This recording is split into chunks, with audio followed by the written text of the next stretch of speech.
اعوذ باللہ السمیع العلیم من الشیطان الرجیم بسم اللہ الرحمن الرحیم ربنا آتنا فی الدنیا حسنۃ وفی الآخرۃ حسنۃ وقنا عذاب النار۔ عزیز طلبہ السلام علیکم ورحمۃ اللہ وبرکاتہ۔ شرح المدون کتاب حج درس نمبر 262 میں مکہ سے 16 فرسخ کے اندر اور باہر گھر ہونے کا حکم بیان کیا جائے گا۔ اگر ایک شخص کے 2 گھر ہیں، ایک 16 فرسخ کے اندر اور قریب ہے مکہ کے اور دوسرا اس فاصلے سے باہر ہے، تو اس کی حج کا حکم کیا ہوگا بحث کی جائے گی۔ مذکورہ شخص کی استطاعت کا معیار بھی بیان کیا جائے گا۔ مذکورہ حکم کے اطلاق اور وسیع معنی کو بھی بیان کریں گے۔ فقہی نظریات اور آراء کا جائزہ لیا جائے گا اور متعلقہ روایات اور احادیث بھی بیان کی جائیں گی۔ اس سے پہلے بیان ہو چکا ہے کہ اگر اس کے 2 گھر ہیں، اس طرح ایک مکہ کے قریب ہے اور دوسرا 16 فرسخ سے دور ہے جناب، تو اس میں جس میں زیادہ اس کی اقامت ہوگی اس کے مطابق اس پر حج واجب ہوگی، اور اگر برابر اس کی اقامت ہو تو پھر اس کو اختیار حاصل ہے۔ لیکن اس میں ایک شرط بیان کرتے ہیں کہ غلبہ اور تساوی اس صورت میں معیار ہوتی ہے کہ جب اس کا مکہ میں اقامت کے وقت کوئی ایسا حکم حاصل نہ ہو جائے کہ جس سے اس کا وظیفہ بدل جاتا ہے۔ مثال کے طور پر وہ اقامت کرتا ہے مکہ سے دور والے گھر میں 3 سال، اور جبکہ مکہ کے گھر میں وہ 2 سال پے در پے اقامت کرتا ہے، تو اگرچہ اس کی مکہ سے دور والے گھر میں 3 سال اقامت ہے، لیکن مکہ کے قریب جو گھر ہے اس میں 2 سال اس کی اقامت ہے، اور اسی دوران اس کو مکہ میں استطاعت حاصل ہو جاتی ہے، تو پھر اس پر یہی معیار ہوگا۔ چونکہ مکہ میں پے در پے 2 سال رہنے سے وہ مکی شمار ہو جاتا ہے اور اس کے اوپر پھر اہل مکہ کے احکام جاری ہوتے ہیں، تو وہ حج افراد یا قران کرے گا، اگرچہ کہ مکہ سے دور والے گھر میں اس کی اقامت زیادہ تھی، 3 سال تھی، لیکن چونکہ احادیث میں 2 سال مکہ کے قریب گھروں میں رہنے سے اس کا حکم تبدیل ہو جاتا ہے، تو اس وجہ سے شہید اول نے اس کو بیان فرمایا ہے۔ وَالْمُجَاوِرُ بِمَكَّةَ سَنَتَيْنِ يَنْتَقِلُ فَرْضُهُ فِي الثَّالِثَةِ إِلَى الْإِفْرَادِ وَالْقِرَانِ۔ بعد میں شہید نے یہ متن پیش کیا ہے کہ جو شخص مکہ سے دور دراز علاقوں کا رہنے والا ہے، اگر وہ مکہ کے قریب 2 سال رہتا ہے تو اس کا فرض تیسرے سال حج تمتع سے بدل کر افراد اور قران بن جاتا ہے۔ اور جہاں تک اصل مسئلہ میں تھا کہ اگر اس کے 2 گھر ہیں تو غالب جس میں اس کی اقامت ہوتی ہے تو اس کو معیار قرار دیا جائے گا۔ اس میں فرق نہیں ہے کہ اس کی اقامت حالت تکلیف اور بلوغ کی حالت میں ہو یا بلوغ سے پہلے اس کی اقامت ہو، اور اسی طرح فرق نہیں ہے کہ اس کی اقامت موجب تمام نماز کی ہو یا موجب قاصر ہو نماز کے لیے۔ مثال کے طور پر جب بھی وہ وہاں پہ اقامت کرتا ہے تو 10 دن کا قصد نہیں کرتا بلکہ 29 دن تک مردت گزار کے چلا جاتا ہے، اور اگر انسان 10 دن کی اقامت نہ کرے اور 29 دن تک تردید کی حالت میں رہے کہ میں نے یہاں ٹھہرنا یا نہیں ٹھہرنا، تو اس کی پھر نماز قصر ہی رہتی ہے۔ اور اسی طرح اس میں فرق نہیں ہے کہ اس کی اقامت اضطراری ہو یا اختیاری ہو، مثلا اختیار اور اپنے ارادے کے ساتھ رہتا ہے، یا اضطرار دشمن کے ڈر کی وجہ سے وہاں رہتا ہے تاکہ وہ ادھر نہ پہنچ سکے، یا پھر جیل وغیرہ میں ہے اور مجبوری ہے، وہ بھی اضطرار شمار ہوتا ہے۔ اور اسی طرح فرق نہیں کرتا کہ وہ اپنی ملکیت والے گھر میں رہے یا اجارہ کر کے رہے یا غصبی اور ناحق کسی گھر میں رہے۔ اور یہ بھی فرق نہیں کرتا کہ 2 گھروں کے درمیان میں زیادہ فاصلہ ہو یا کم فاصلہ ہو۔ کم فاصلہ مثلا جو اس کا گھر ہے مکہ کے قریب والا وہ بالکل 16 فرسخ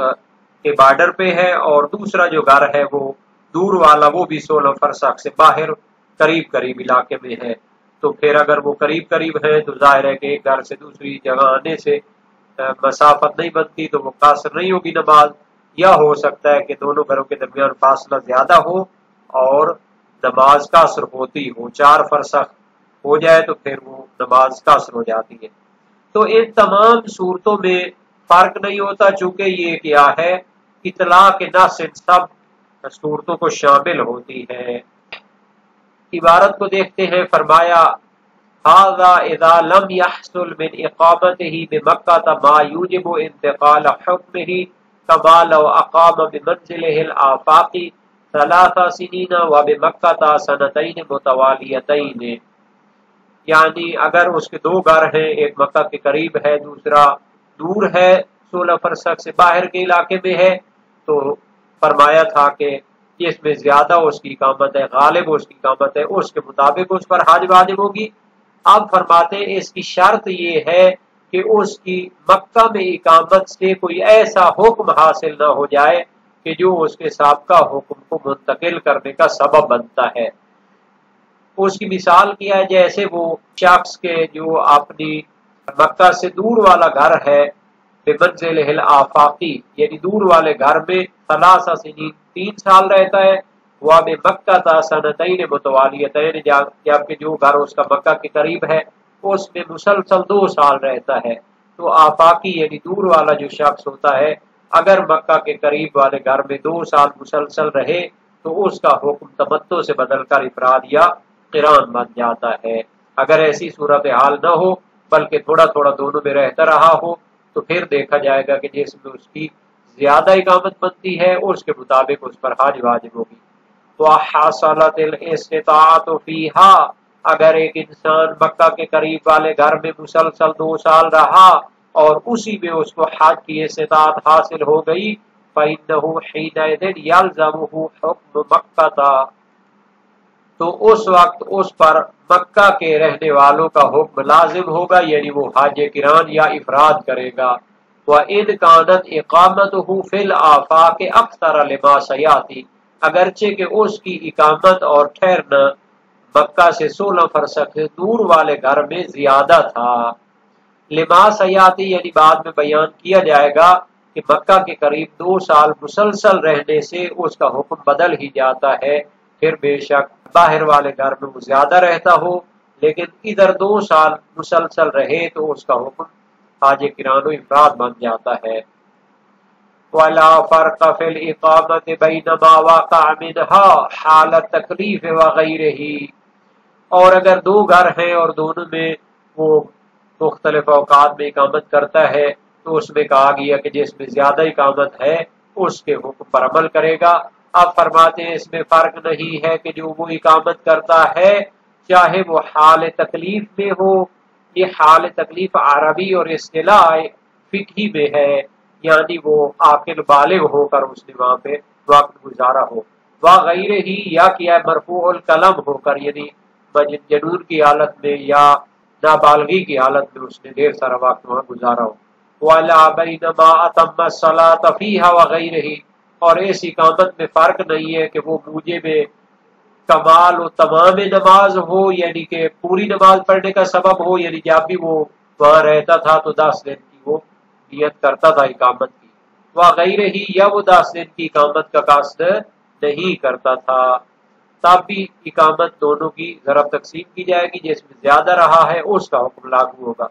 وَلَا بَيْنَ الْإِخْتِيَارِيَةِ وَالْإِضْطِرَارِيَةِ، اور اسی طرح فرق نہیں ہے کہ جو اس نے اقامت اختیار کی ہے دونوں گھروں میں اختیاری اور عزم و ارادے کے ساتھ رہا ہو یا اضطرار اور مجبوری کے ساتھ رہا ہو۔ وَلَا الْمَنْزِلِ الْمَمْلُوكِ عَيْنًا وَمَنْفِعَةً، اور اس میں بھی فرق نہیں ہے کہ وہ اپنے ملکیتی گھر میں رہا ہے جس کا عین مال اس نے خرید کر اپنی ملکیت میں رکھا ہوا ہے، وَمَنْفِعَةً یا اجارے کے گھر میں رہا ہے، کیونکہ کرایہ پر جب گھر لیتے ہیں تو عین مال جو ہوتا ہے وہ اصلی مالک کی ملکیت میں ہوتا ہے، اس کو اس سے منفعت اور اس سے استفادہ کرنے کی ایک اجازت ہوتی ہے۔ والمغصوب، چاہے وہ غصبی گھر میں بھی رہا ہو تب بھی اقامت شمار ہو جائے گی۔ ولا بین ان یکون بین المنزلین مسافۃ القصر وعدمہ، اور اس میں بھی فرق نہیں ہے کہ اس کا دونوں گھروں کے درمیان جو سفر بنتا ہے وہ موجب قصر ہو، نماز کے آدھے ہونے، 4 رکعتی نماز کے 2 رکعتی ہونے کا سبب ہو، وعدم ہی یا دونوں گھروں کے درمیان فاصلہ کم ہو، 4 فرسخ تک نہ پہنچتا ہو، اور وہ دونوں جگہوں پر اپنی نماز پوری پڑھتا رہا ہو۔ لِإِطْلَاقِ النَّصِّ فِي ذَلِكَ كُلِّهِ، ان تمام صورتوں کو شامل ہے، چونکہ نص مطلق ہے اور روایت میں اطلاق یعنی وسیع معنی پایا جاتا ہے، ان تمام صورتوں کو شامل ہے۔ وَمَسَافَةُ السَّفَرِ إِلَى كُلٍّ مِّنْهُمَا لَا يُحْتَسَبُ عَلَيْهِمَا، اس عبارت کا معنی یہ ہے کہ جب وہ ایک گھر سے دوسرے گھر کی طرف سفر کرتا ہے یا دوسرے گھر سے پہلے گھر کی طرف سفر کرتا ہے، یعنی ایک گھر سے دوسرے کی طرف سفر طے کرنے کا جو وقت ہے وہ کسی گھر کی اقامت میں شمار نہیں ہوگا۔ لا یحتسب علیہما، کسی گھر میں بھی وہ شمار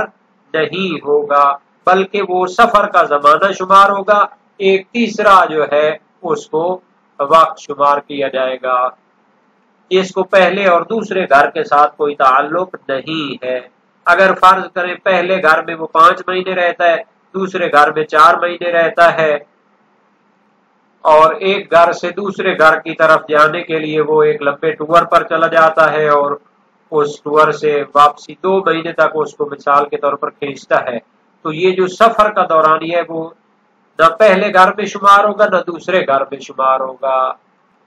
وَمَتَى حُكِمَ بِاللُّحُوقِ بِأَحَدِ الْمَنْزِلَيْنِ اُعْتُبِرَتْ الِاسْتِطَاعَةُ مِنْهُ وَلَوْ اشْتَبَهَ الْأَغْلَبُ مِنْهُ تَمَتَّعَ۔ اصل مسئلہ یہ تھا کہ جب انسان کے 2 گھر ہیں، ایک 16 فرسخ سے اندر مکہ کے قریب ہے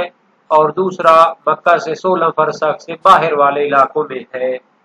تو کہا کہ دونوں میں وہ رہتا رہا ہے، تو جس کی اقامت غالب ہوگی اسی کے مطابق اس پر حج واجب ہوگی۔ اگر مکہ کے قریب والے گھر میں زیادہ رہا ہے تو حج قران یا حج افراد واجب ہوتی ہے، اگر وہ مکہ سے دور والے گھر میں زیادہ رہا ہے تو اس پر حج تمتع واجب ہوتی ہے۔ لیکن حج کی جو بھی قسم ہو اس کے واجب ہونے کے لیے استطاعت شرط ہے، تو اس کو بیان کرنا چاہتے ہیں کہ جب انسان کی اقامت ایک گھر میں زیادہ ہو اور اس کی حج کا وجوب اسی گھر سے شمار ہونا ہے، تو اس کے استطاعت کا معیار بھی اسی گھر سے سفر کے تمام اخراجات وغیرہ، زاد و راحلہ وغیرہ بھی مکمل ہوگا، تب اس پر حج واجب ہوگی۔ وَمَتَى حُكِمَ بِاللُّحُوقِ بِأَحَدِ الْمَنْزِلَيْنِ، جب اس کی 2 گھروں میں سے ایک گھر میں زیادہ اقامت کی وجہ سے اسے ملحق کیا جائے کہ اس پر وہی حکم ہے، اُعْتُبِرَتْ الِاسْتِطَاعَةُ مِنْهُ، تو اس کی استطاعت بھی اسی گھر سے معتبر ہوگی۔ مثال کے طور پر اگر اس کا 16 فرسخ سے دور والے گھر میں زیادہ اقامت بنتی ہے تو اس پر حج تمتع کے وجوب میں شرط ہے کہ اس پر دور دراز سے آنے کا ٹکٹ بھی اور زاد اور راحلہ بھی اور تمام اخراجات وسیع پیمانے پر موجود ہوں۔ مثال کے طور پر آج کل پاکستان سے 14-15 لاکھ تک لیا جا رہا ہے حج کے لیے، لیکن اگر یہی شخص دوسرا گھر اس کا 16 فرسخ کے قریب ہے یعنی مکہ کے قریب ہے تو اس پر حج قران و افراد واجب ہوگی، اور اس کی استطاعت بھی وہیں سے جو بس پہ بھی جا سکتا ہے یا ٹیکسی وغیرہ کر کے بھی جا سکتا ہے تو اس کا خرچہ کم ہوگا، استطاعت وہاں کے گھر کی معیار ہوگی۔ وَلَوْ اشْتَبَهَ الْأَغْلَبُ مِنْهُ تَمَتَّعَ، اگر اس کے لیے مشتبہ ہو یعنی معلوم نہ ہو کہ زیادہ اس کی اقامت کس گھر میں ہے تو تمتع وہ حج تمتع اس پر واجب ہوگی، یعنی اگر وہ گھر کے جس میں اس کی اقامت زیادہ ہے مشتبہ ہو جائے، معلوم نہ ہو کہ اس نے کس گھر میں زیادہ اقامت کی ہے تو اس پر حج تمتع واجب ہوگی، یعنی دور والے گھر سے اس کی حج کو معیار بنایا جائے گا۔ یہ اصل جو حکم تھا کہ اگر 2 گھر ہیں تو اس کی اقامت کو دیکھا جائے کہ کس میں وہ اس کی زیادہ اقامت ہوتی ہے، تو یہ حکم صحیح زرارہ جلیل القدر سے کا راوی کی روایت ہے، امام باقر علیہ السلام سے اس سے عکس کیا جاتا ہے قلت ارأيت ان كان له اهل بالعراق واهل بمكة قال فلينظر ايهما الغالب عليه فهو من اهله. میں نے سوال کیا کہ ایک شخص کے رشتہ دار اور گھر عراق میں بھی ہے، دوسرا مکہ میں بھی اس کا گھر ہے، تو فرمایا وہ دیکھے گا کہ کس میں اس کی رہائش زیادہ ہے، اسی کے وہ رہنے والا شمار ہوگا اور اس کے مطابق اس پر حج واجب ہوگی.